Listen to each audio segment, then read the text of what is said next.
Türkiye. Allah Allah.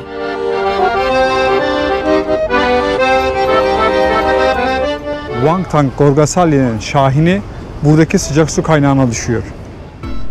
Arkadaşlar Tiflis'te böyle bir yerde kalacağız. Bir oda günlüğü 1084 TL. Yani 72 lari. Görüyorsunuz. Bu şekilde bir dolabı da var. Burası hostel değil, bir otel. Şöyle tuvalet, banyo. Bu şekilde. Arkadaşlar şimdi size lariyi göstereceğim. Gürcistan para birimi. Bu 1 lari. Yaklaşık olarak 15 Türk lirasına denk geliyor. 2.7 lari 1 dolara işte arkadaşlar. Öyle hesaplama yapabilirsiniz. Bu 5 lari. Bu 10 lari. Bu 20 lari. Atın üzerinde bir adam figürü var. Bu 50 lari. Yaklaşık olarak 750 liraya denk geliyor. Bu da 100 lira arkadaşlar. Üzerindeki yazılar da kendi alfabeleriyle yazılmış. Gürcistan'ın zaten kendine has bir alfabesi de var. Gürcistan'ın başkenti Tiflis'ten herkese selamlar.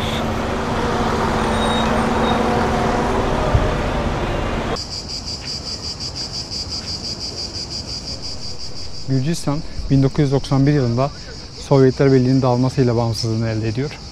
Başkenti Tiflis 3.7 milyon da nüfusa sahip. Türkiye, Ermenistan, Azerbaycan ve Rusya ile komşudur. Birçok etnik milletten insana ev sahipliği yapar. Azerbaycan Türkleri, Ermeniler, Ruslar ve diğer milletten insanlar. Bu çeşitlilik sebebiyle de birçok farklı kültürü de bu ülkede görebiliyoruz. Tiflis ise 1500 yıllık geçmişiyle oldukça eski bir şehir. Arkadaşlar şu an Gürcistan'da bulunan ateşgaha geldim. Bu ateşgah 5. ve 6. yüzyılda inşa edildiği düşünülüyor ve Gürcistan'da bulunuyor. Gürcistan'da bulunmasının sebebi de buranın da zamanında Pers İmparatorluğu etkisinde kalması sebebiyle ve İpek yolu üzerinde bulunmasından dolayı burada bir ateş tapınağı inşa ediliyor. Günümüze kadar bu haliyle ulaşmış. Fakat burada yanan bir ateş yok. Harabe bir şekilde bekliyor. Mekanın her bir taşı binlerce yıllık kültürel etkileşimin hikayesini anlatıyor. Maalesef günümüzde sadece bir kalıntı, çünkü içeriye de giremiyoruz. Zamanla birçok Zerdüşt tapınağı gibi burası da yıkıma uğruyor. Kendi fikrim, burası da restore edilip o şekilde turistlerin ilgisini çekecek bir yer haline getirilebilirdi. Her ne kadar Zerdüştlük dinine günümüzde inanan çok az insan olsa da Zerdüştlük yeryüzündeki en eski dinlerden biri olarak kabul ediliyor.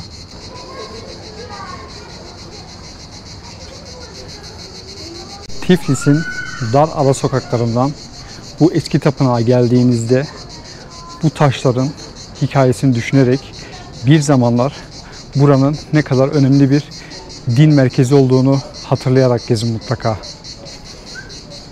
Hello. Nice to meet you. Nice to meet you. What's the name? İsmail. Ismail, where you come from? Türkiye. Turkey. Oh, yes. Yeah, Türkiye. Hello. We're from Poland. Yeah. Poland. Oh, very good. Nice to meet you too.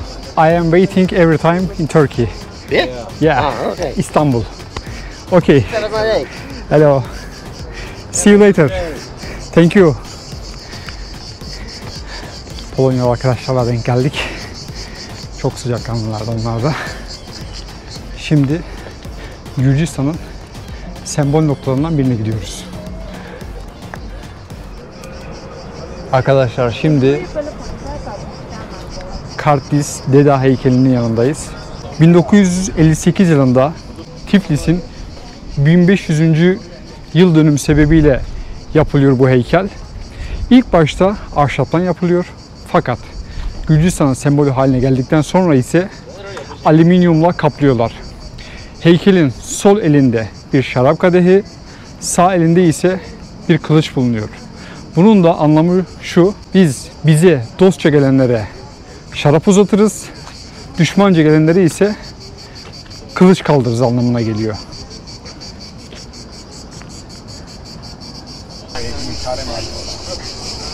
...20 metre yüksekliğindeki bu heykelin önünde ise... ...şehrin panoramik görüntüsünü izleyebilir, fotoğraf çektirebilirsiniz. Kartis Deda yani Gürcü Ana...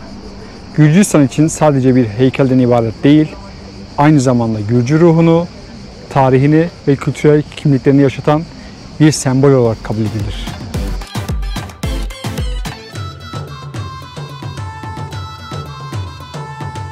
Arkadaşlar şunu da söylemek istiyorum.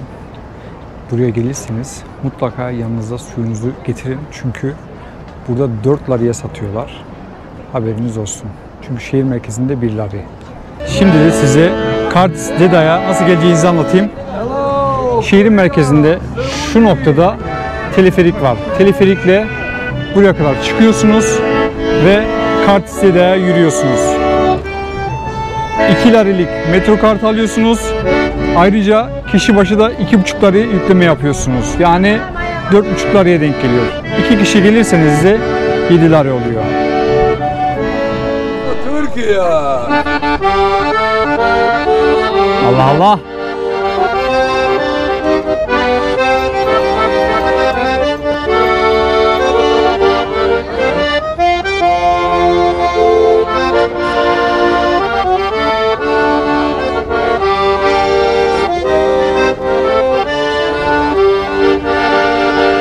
İzmir'in dağlarında çiçek araçak, İzmir'in dağlarında çiçek araçak. Adın yanışında silmeler saçar, adın yanışında silmeler saçar.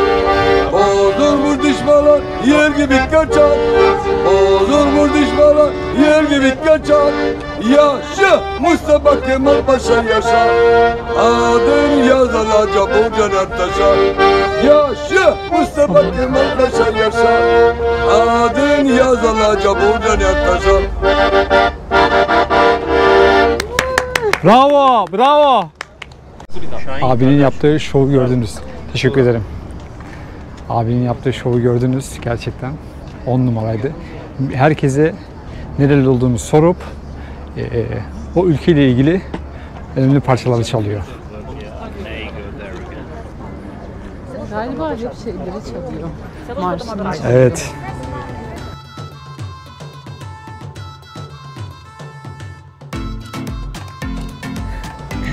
Allah çok iyi yapmışlar. Ben grafitileri çok severim, böyle duvar süslemelerini. Müthiş olmuş. Zeynep otel bura. Otel bura. İyi akşamlar. Buldunuz mu? Bulduk. Evet. Açık değildi ama. Kapalıydı, içine giremedim. Ama varmış yani. Eyvallah, görüşürüz. İyi akşamlar. Arkadaşlar bu saat kulesi 2010 yılında Rezo Gabrizade burayı inşa ediyor. Gürcü kukla sanatçısı, aynı zamanda yazar ve yönetmen. Her gün saat 12'deki bu gösteri ise hayatın başlangıcından sonuna kadar olan süreyi temsil ediyor. Tiflis'e geldiğinizde burayı da mutlaka ziyaret edin.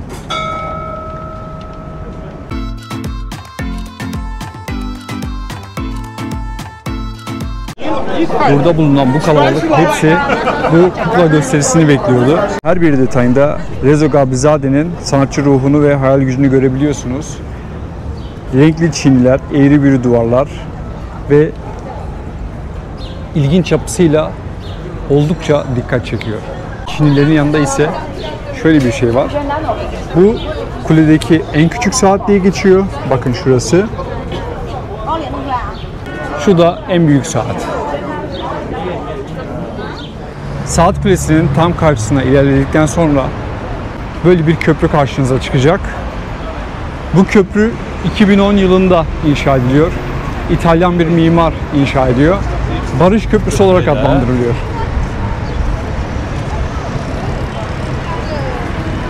Yapımından sonra bir süre insanlar burayı eleştirmiş fakat daha sonra kabullenmek zorunda kalmışlar. Buraya geldiğinizde Bu köprüyü mutlaka akşam da ziyaret edin. Çünkü akşamleyin çok güzel bir ışıklandırması oluyor.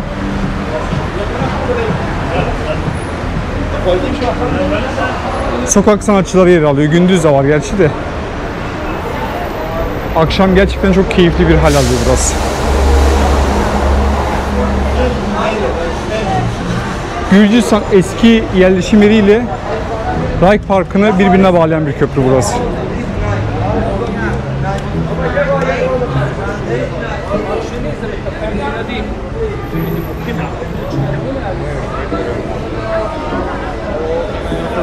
Buradan ilerledikten sonra ise şurada teleferik var. Oradan Gürcü ana heykeline çıkabilirsiniz. Bu köprü Kura Nehri üzerinde bulunuyor. Cam ve çelik tuğ gibi süzüldüğü ifade edilir bu köprü için. Aynı zamanda burada bot turuna da çıkabiliyorsunuz. Bu köprü sadece bir geçiş noktası değil, aynı zamanda Tiflis'in yenilenen kimliğini de temsil eder.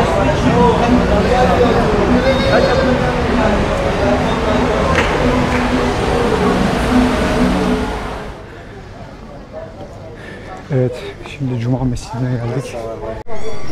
Caminin tam olarak hangi yılda yapıldığı bilinemiyor. Fakat şöyle söyleyebilirim, 8. yüzyıldan sonra burası Müslümanların hakimiyetine girdikten sonra yapıldığı düşünülüyor. Ama cami son halini ise 19. yüzyıldaki büyük restorasyondan sonra alıyor. Tamamen Safavi mimarisiyle yapılmış. Kırmızı ve pembemsi pişirilmiş kiremitten yapılmış cami. İçerisinde birçok farklı türde çiniler var. Büyük devasa pencereler var. Oldukça etkileyici bir cami. Old Tiflis'in içerisinde bulunuyor burası. Yanlış anlaşılmasın, Gürcistan'daki tek cami değil bu. Çünkü Tiflis'e 40 kilometre uzaklıktaki Manuel ilçesinden dün biz geçtik. Orada birçok Türk köyü var ve camileri gördük. Orada bildiğiniz Türkler yaşıyor, Müslüman Türkler. Arkadaşlar gördüğünüz gibi bu camide 2 tane mihrap var. Bir burada, bir tane burada. Abi bize bu Cuma Mescidi ile ilgili bilgi verebilir misin? Mesela neden 2 mihrap var? Bu cami 2 kardeş yaptığını söylüyorlar. 2 tane küçük caminin olduğunu söylüyorlar. Yani öyle geçiyor. Daha sonra cami tek cami yapmışlar ve mihraplara dokunmamışlar. 2 tane mihrap olduğu gibi eskiden nasıl yapılmışsa öyle kalıyor. Burası Sünni camisi. Evet, bunu yani yapılışı ilk başta Sünniler yapmış. Sünni camisi olarak geçiyor. Daha sonra Şialar da buraya geldi. Şimdi Şialar da bu camide evet Şialar da bu camide kılıyorlar namazlarını. Çok teşekkür ederim. Sağ ol, Allah razı olsun. Arkadaşlar Cuma Mescidi'nden çıktıktan sonra ise şimdi sizi Sülfür Hamamı'na götüreceğim. Sülfür Hamamı ile ilgili de orada bilgiler vereceğim.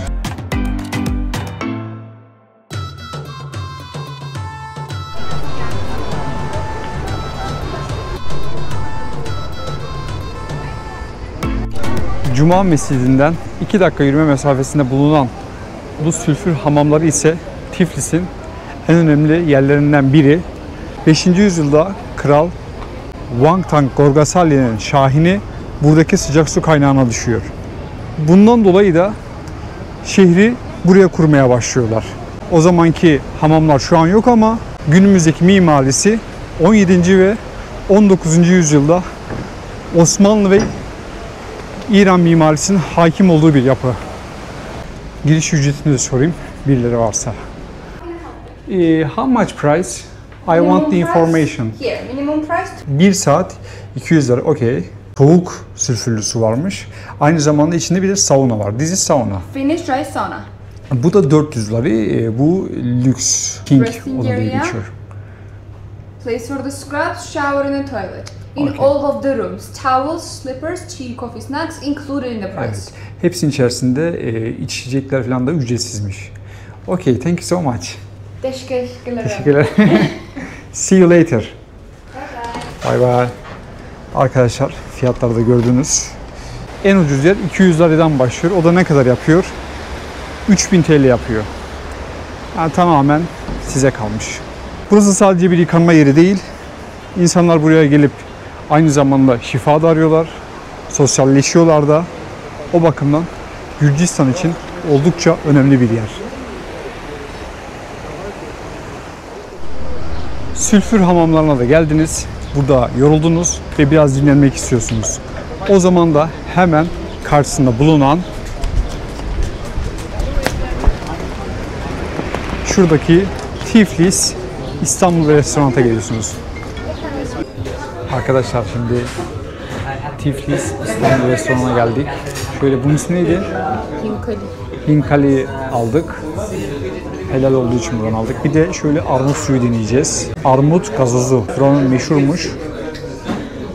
Şöyle hinkali ve armut gazozu. Bunların boyutunu bilmiyorum. Anlayabiliyor musunuz da? Bayağı büyük. İçinde et oluyor. Şunu belirtmek istiyorum. Bu armut suyu efsane bir şey gerçekten. Mutlaka Tiflis'e gelirseniz bunu deneyin. Armut suyu. Tamam. Armut gazozu işte. Her neyse. Ben armut suyu diyorum. Zeynep armut gazozu diyor da. Her neyse. Çok güzel gerçekten. Şiddetle tavsiye ediyorum. Bu hinkali yemeğinde de şöyle bir durum var. Normalde şu şekilde şuradan tutup ağzına atıyorsun fakat bu açılıyor. O yüzden böyle bölüyoruz. Fakat şunları yemiyorsunuz. Yani şu en uç noktası hamur olduğu için diğer kısımlarını yiyebilirsiniz. Arkadaşlar sülfür hamamından sonra bir şey atıştırdık. Ondan sonra da hemen yanında böyle bir aşk köprüsü var. Buraya Bridge of Love deniliyor. Yani ekstrem bir özelliği yok ilaveten. Ne bileyim şöyle bir geçmişe dönük bir aşk hikayesi yok. Yani ben araştırdım görmedim. Sadece üzerindeki kilitler dolayısıyla insanlar gelip buraya aşklarını ölümsüzleştirmek adına gelip bir asma kilit takıyorlar. Hemen sülfür hamamının yanında bulunuyor burada. O zaman size şu soruyu soruyorum. Buraya sevdiğinizle gelseniz asma kilit takar mıydınız, takmaz mıydınız? Hemen sülfür hamamının yan tarafında ise şöyle bir tünel var.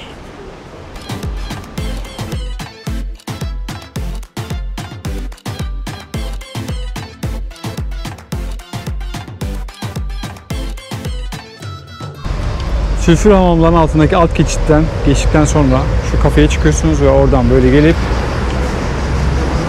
bu yukarıdaki kiliseye gidiyoruz.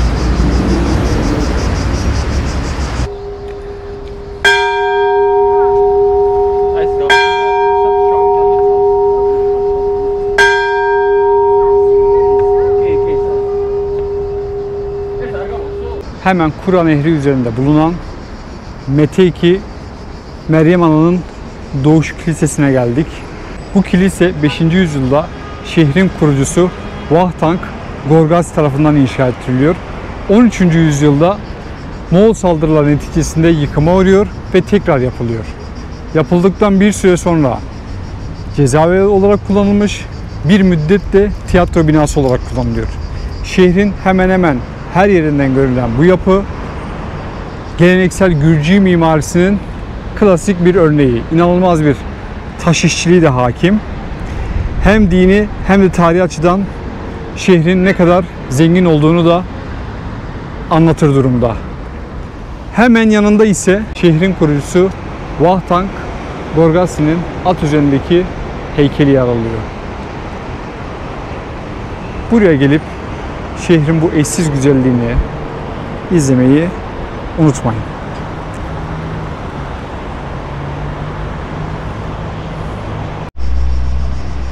Meteki Meryem Ana Kilisesi, Vaktank Gorgasi heykeli ve daha bir sürü tarihi yapı.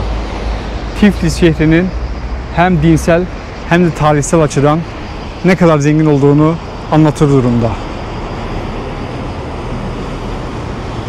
Arkadaşlar, şimdi Meteki Meryem Ana Kilisesi'nden sonra yeni durağımız Gürcistan'ın Kroniği adlı yere gideceğiz.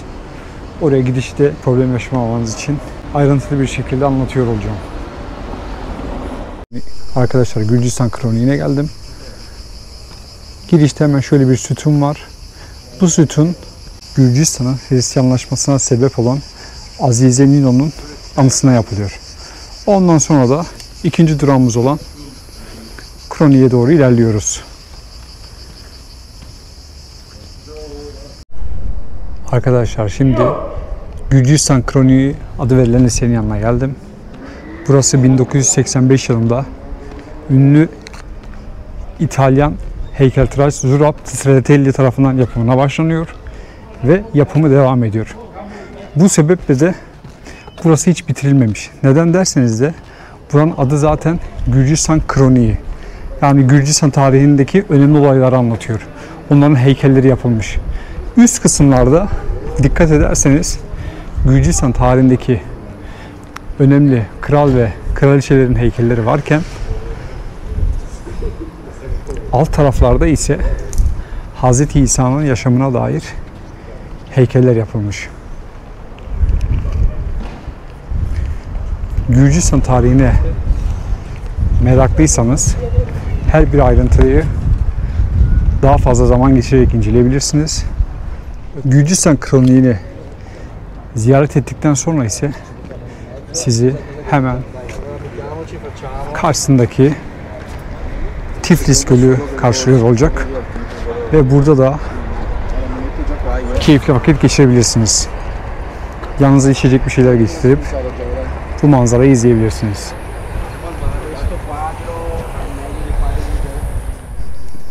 Arkadaşlar şimdi dönüş yoluna doğru geçtim. Tekrardan Tiflis merkeze gidiyorum. Yine hava sıcak diye Zeynep gelmedi. Beni merkezde bekliyor. Ama bence hiç pişman değil çünkü çok sıcaktı. Arkadaşlar Gürcistan Kroniği'nden çıktıktan sonra şöyle bir durak var. Buradan 360 numaralı otobüse biniyorsunuz ve Station Square'de iniyorsunuz. Oradan metroya aktarma yapıyorsunuz. Birkaç durak sonra şehir merkezindesiniz. Bakın otobüse geldi. Kredi kartı geçiyor bu arada. Haberiniz olsun. Bu şekilde bindim ve gidiyorum. Station Square'de ineceksiniz. Oradan metroya binip şehir merkezine gidebilirsiniz. 360 numaralı otobüsten indim. Şimdi Station Square metro istasyonundan şehir merkezine doğru gideceğim. Bakın bu şekilde. Station Square. Böyle bir yer. Buralarda güzelmiş bu arada. Buralarda da biraz vakit geçirmek isterdim açıkçası. Ama çok fazla zamanım yok. Zeynep bekliyor. Bu arada Google haritalar çok iyi çalışıyor. Hangi otobüs nereye gidiyor? Onunla ilgili bir problem yaşamazsınız.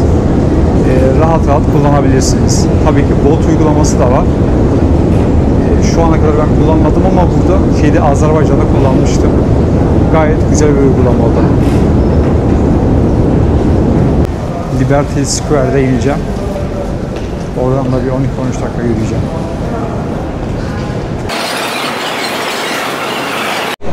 Arkadaşlar böyle tabela var. Hangi durağa gidecekseniz böyle gösteriyor. Ben Liberty Square'e gideceğim. O yüzden düz devam ediyorum. Yani sağ taraf. Arkadaşlar burası Liberty Square. Yani Özgürlük Meydanı. Gürcistan'ın zengin tarihini ve modern enerjisinin buluştuğu yer. Bu meydandaki tepe noktadaki heykel ise Aziz George'un heykeli. Bir zamanlar buraya Erivan Meydanı denilirken Sovyetler döneminde Lenin Meydanı denilmiş ama bağımsızlıktan sonra ise Liberty Square yani Özgürlük Meydanı denilmiş. Birçok yerli ve yabancı turistin buluşma noktası burası. Hatta ve hatta şehirdeki birçok ikonik noktaya yürüme mesafesinde. Siz de Tiflis'e gelirseniz burayı görmeden sakın ama sakın dönmeyin.